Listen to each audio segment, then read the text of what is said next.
Hello everyone, I am Dawood C from CTLP, and today I will show you how to solve horizontal and slant asymptotes for rational functions. And so when we talk about this, I guess the main question that we want to ask is, what is a rational function?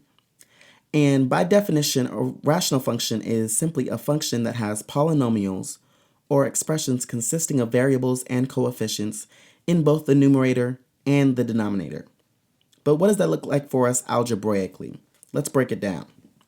If we have some function f of x, it'll be equal to a times x to the power of n over b times x to the power of m.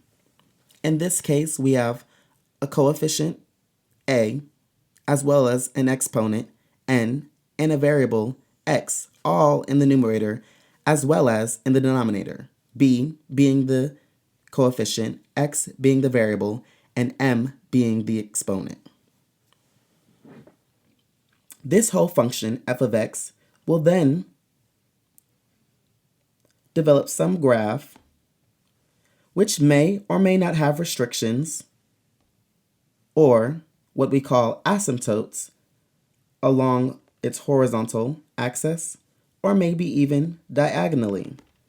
These are considered horizontal and slant or oblique asymptotes.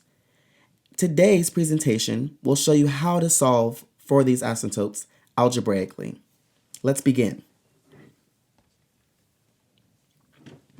With solving for horizontal asymptotes, you ask yourself, what is the larger exponent? And it's a three-rule method. I'll break each rule down to you right here.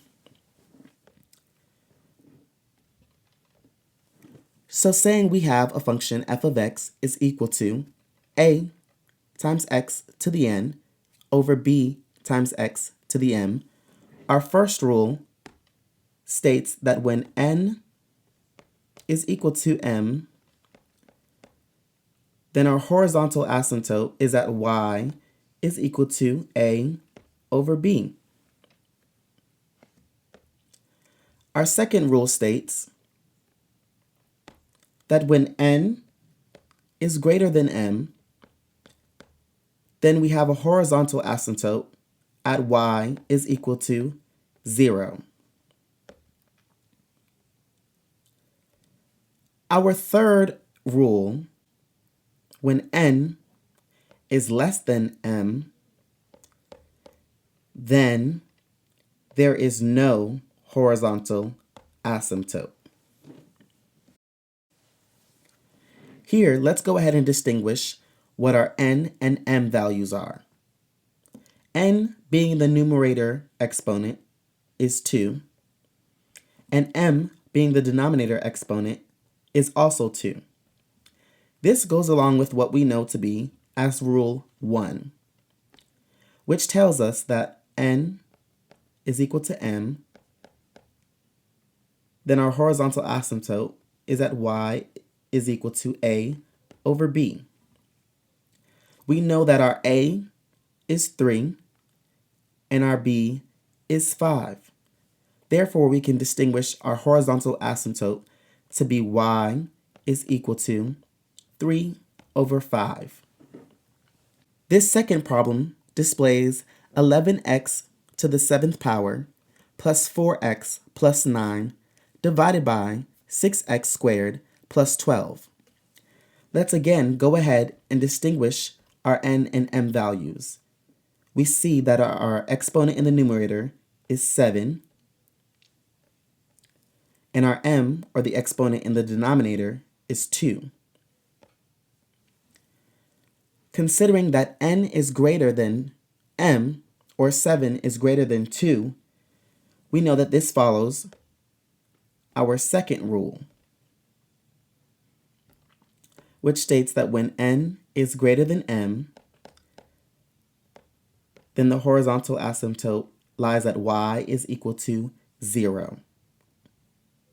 Again, let's go ahead and distinguish our n and m values. The exponent in the numerator is 2,